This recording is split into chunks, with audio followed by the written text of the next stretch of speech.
It's taken me years to come to the conclusion or to the belief that probably the only thing one can really learn is the capacity to be able to change.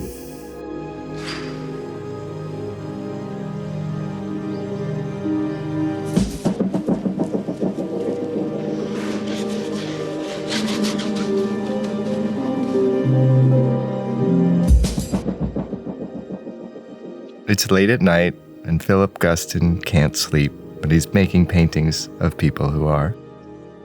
One of the things that really sets him apart as an artist is a sense of restlessness, his desire and willingness to change. Guston was working with a lot of energy. He had something that he needed to get out and onto the canvas, and I feel that energy when I'm looking at his paintings. You get this sense of humour, and there's so much imagery that is incredibly relatable to all of us. These are works which have something to say about the world. I was born in Montreal, Canada, and at a very early age, family moved to Los Angeles, California.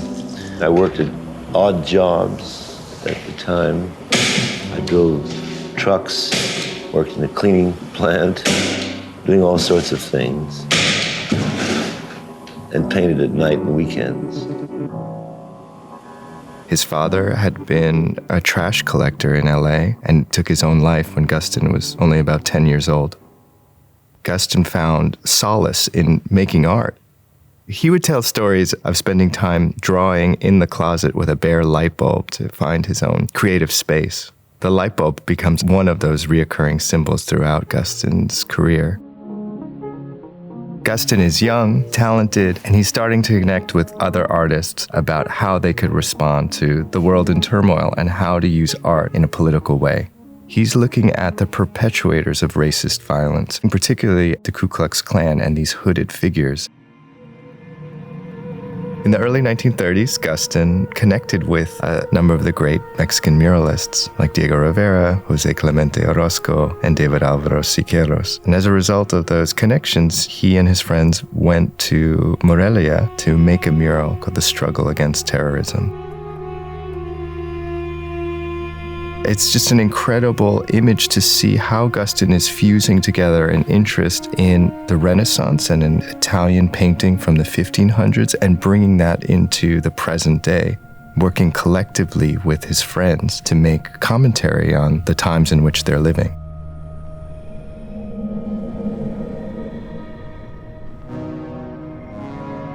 It's also a time where he reinvents himself. He takes on the name Philip Guston. He was born Philip Goldstein. He was the youngest of Jewish immigrants who had fled anti-Semitic persecution in present-day Ukraine.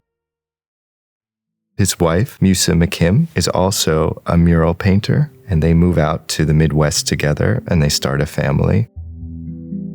He believed she had this sort of uncanny instinct for what was the most authentic part of his work. He would wake her up in the middle of the night sometimes to show her what he had done. They have a daughter also named Musa, who features in works like If This Be Not I. It's amazing to see the multiple sides of the artist in the space of one painting. We see conflict and we see tenderness. In the early 40s, we see changes both in style and in the kinds of materials that he's using. He's consistently working with oil paint, painting allegorical scenes of children fighting. It's a time when the world is at war. You see him struggling through the course of the 1940s to figure out how to allegorize conflict. I consciously thought of these children not as children, but as lost, agonized beings. I felt that I had to drop figuration. I mean, it just had to go. It was a very lengthy struggle to do that. And So his style begins to morph. The forms start to disappear, and we are left with what looks almost like a kind of veiled series of hieroglyphs and sketches. He's beginning to let go of a kind of straightforward narrative or figurative scene. In 1948, Guston is awarded this fellowship at the American Academy in Rome.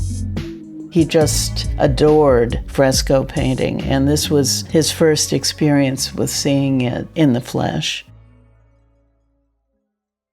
That helped to unblock this crisis that he was facing. He then fully embraces abstraction. It was his first real experiment with trusting himself and his intuitive process and finding a new way of working. Throughout the rest of this decade in New York, in the 1950s, he's painting alongside the likes of Mark Rothko and Willem de Kooning, Franz Kline. He becomes one of the key figures within the New York abstract expressionist scene, or the New York School. The forms start to become enlarged, they start to fill the canvas, they become blockier, denser, more solid. After the 1962 Guggenheim retrospective, Guston entered a new creative phase. I knew that I would have to someday, and very soon, get back to my earlier interests of the 30s and 40s and really deal with forms. At this point in his career, he's also watching the tumultuous events play out in America and in the world stage. You get this real sense of him grappling with wanting to make political art that made a statement about the horrors and injustices that he saw in the world around him. The war, the political conventions, state of the world, everything.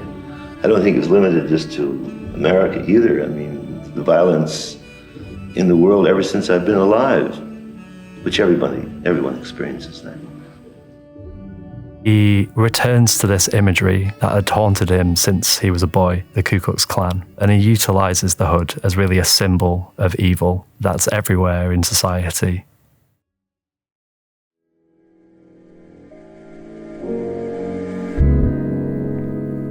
In 1970, Guston shows what he's been working on for the last couple of years, large-scale paintings of hooded figures. It's like a bomb has dropped. Some painters that I'd known for years wouldn't even talk to me. De Kooning put it a better way. He says, what do they think? We're all on a baseball team? You know, that's... We're looking at hooded figures not at their moments of violent acts, but in the periods in between when they're plotting, resting, and smoking a cigarette, waiting to create some kind of havoc.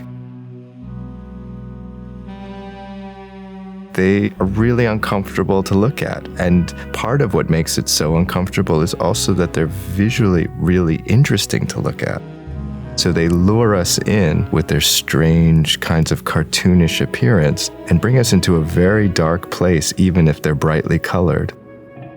What makes these so disturbing is the everyday nature of this kind of evil that Guston is looking at, and the way that it runs through all of society and through all of us. Guston talked about his own self-awareness, his own kind of culpability, imagining himself behind the hood and trying to understand what it means to be evil. After the Marlborough show opened, Guston was incredibly wounded by the critical reception that his new works received.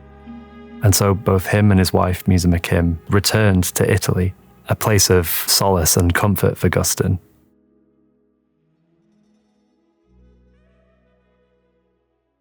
Guston returned to Woodstock in upstate New York, and there, away from the attention of the art world, he embarked upon creating large canvases full of this strange and uncanny and almost dreamlike imagery in which junk, or what Guston called crapola, would be spewing out of a mouth or piling up in large mounds in the center of a painting.